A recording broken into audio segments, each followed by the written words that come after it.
We have taken that design here. I will choose the shapes.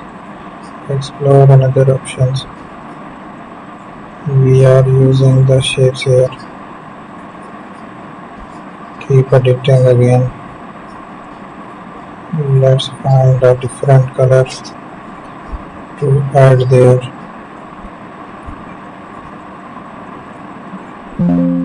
So there we are. Make a shape there. Let's create the design.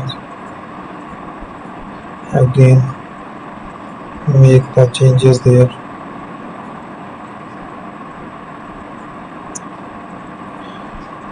So let's make a change. We are generating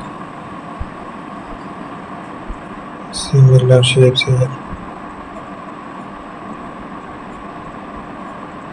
We can create the different structure